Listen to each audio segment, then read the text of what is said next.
Well, today arrived a Nightwing fueling station, or whatever they call it, fueling point.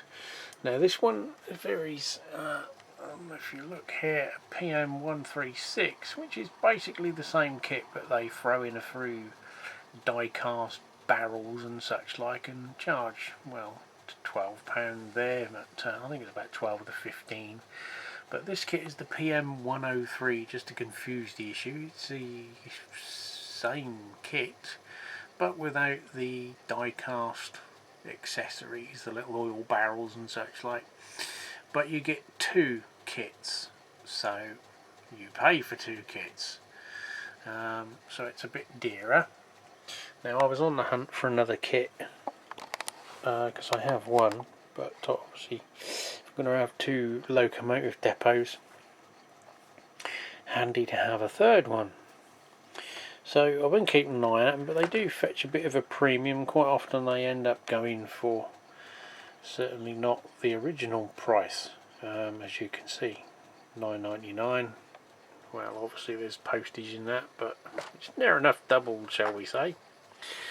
I managed to get this for £8.50 plus the post, so not too bad. We've sort of got it to more or less whatever it was originally at. It said new sealed in pack, and showed a picture. I just sort of see it and thought, oh, there's two.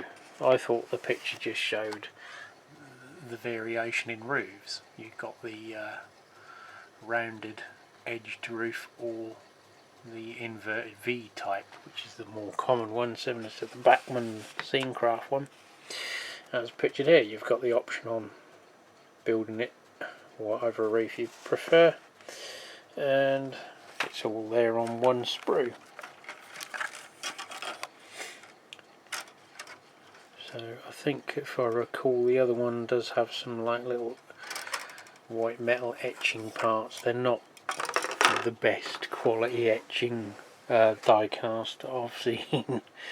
But this was inside the two of them, which is half of the pipe kit, which again I've looked at because I have the fuel storage loading unloading point, but this pipe work was a bit pricey.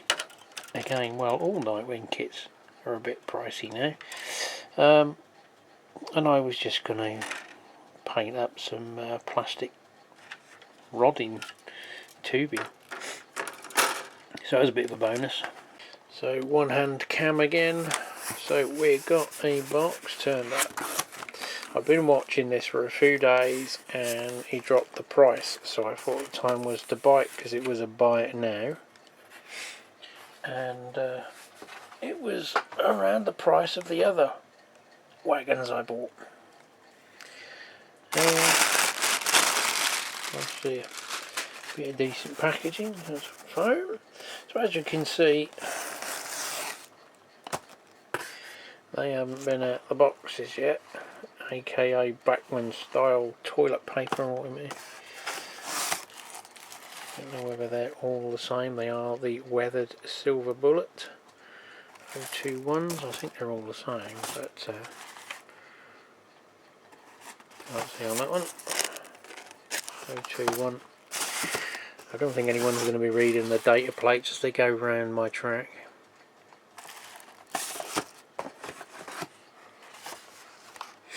So we've got an ACO. Oh, so what's that now? I've got 4.8 of the weathered. I was looking on some old vids and they ran about a rake of between 12 and 15. Admittedly, it was on the other side of the country to me, but hey ho, it's my railway. So yeah, that was a pretty good buy, 25 quid. And whether the ladder's loose on that one? No, I think it's there. Just where it's looking a little bit on the as we say round these parts. So yeah, £25 and 3 are basically brand new. Some comedians on eBay are asking 40 quid for them.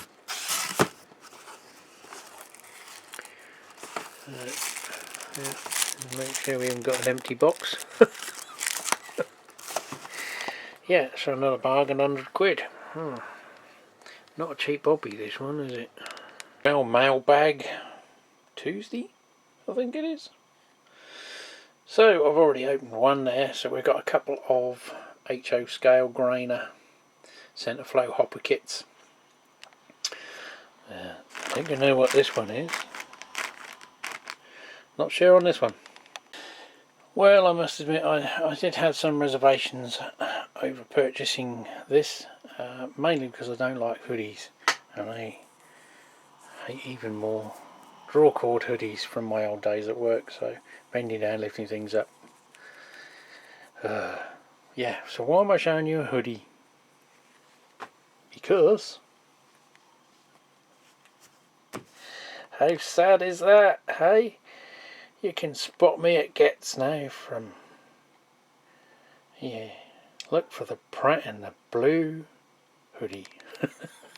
So what we have is a couple of kits. Darling. Basically, I think they're both the same 2000 series 3 bay centre flow hoppers. You get the idea. It's a little sort of assembly kit, a bit like the Earthern blue box jobbies. You have to clip in and glue a few bits. And all the parts should be there. They look like they was all there in the photograph. We've got some kind of knuckle coupling. I think I'll be putting KDs in them.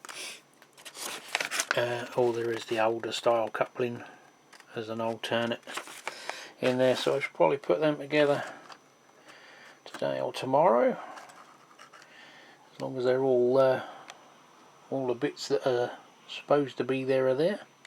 Well,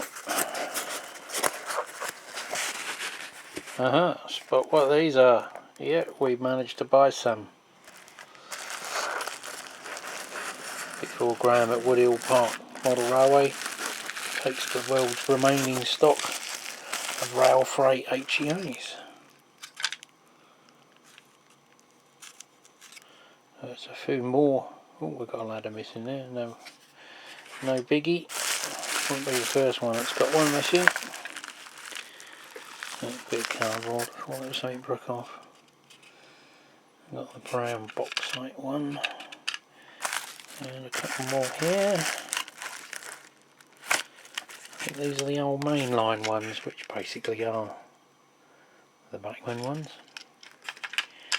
Except when you mention the word Backman, they get even more expensive. Although none of these are cheap.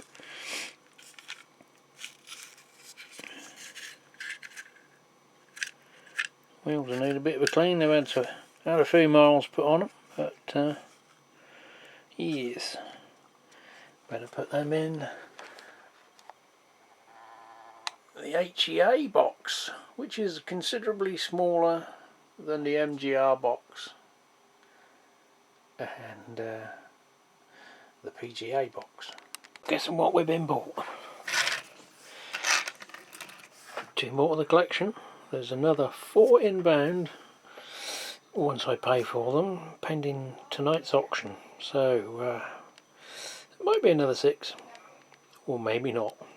Well, yet another box. So that can only mean one thing. Yet more rolling stock.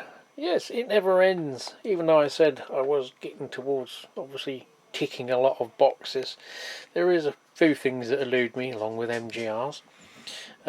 Some departmental rolling stock. I haven't got a lot of that, and I have got a Kera scale departmental liveried 31 on order, so it's going to need something to pull around the track. Now I have, over the last sort of 5 or 6 years, picked various wagons up when the rare occasion that they're a reasonable price, and I did have to put a little bit of a fight in for these, so I wouldn't call them a bargain, but they're certainly cheaper than the triple packs go for on their own. So let's have a look. Well, we have acquired some of the premium priced ZCV, aka the Clam. Focus in. Bit slow.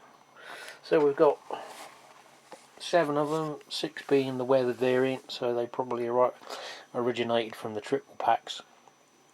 They've come unboxed, as you can see. Someone has put shallow loads in them because that's what they were for.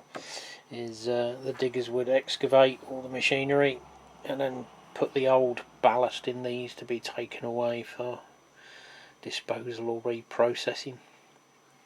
So we've got a couple here with sort of slightly different mixed. So I'm not going to mess about with them. I'm quite happy with that sort of scene in them. The only one with any issue, there is an odd one with a missing step. You can see the little white mark there. There should be a step. I've got a few with those missing. It seems to be a culprit. It's obviously a separately fitted part. Easy enough to replicate with a bit of plastic card. But this one, they have this odd arrangement. This little return spring torsion bar is clipped to the yoke that sits underneath that plate. This one, it's not focusing very well, but doesn't do anything because the little tiny clip that should be on the yoke is snapped off. So there's nothing for the spring to hold on to. So I don't know how well that will perform around the track. It does seem quite binding as well, but I'm sure we can sort something out. And maybe put a spring in there or try and glue something to that yoke. The chances of Hornby stocking this yoke are 0 to none unless it's used on a Pullman coach, because that's the only other one I can think of that has this sort of arrangement. Although I don't think it uses that type of spring. We'll have to have a look, see if we can modify something or come up with another solution. But we'll cross that bridge when if it becomes a problem. So I can't remember how many of these I got. Probably another 6 or 7. So it'll make a good break. The other ones obviously haven't got anything in them, so I may or may not put loads in them, or one train could be going out, one coming back. And these have all got the buffers as well, which is another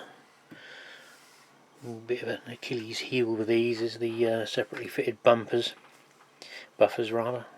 Don't stay where they're supposed to be, so I have got a couple I've got to sort of rob Peter for Paul and then put another variation on one end so they don't look a bit odd. So yeah, they staved me 80 quid for those, so what, 11, 12 pound each, but bearing in mind a set of 3 make 45 or more. Admittedly they're in boxes, so it was probably around about market price, slightly under. I saw one the other day, it made £15 plus £5 postage, so you can say each one of these is going to cost you 20 quid a piece, thereabouts, if you buy them individually, which is something I usually recommend you don't. Don't buy them individually because it's a damn expensive way of building up a collection if you're after building a rake.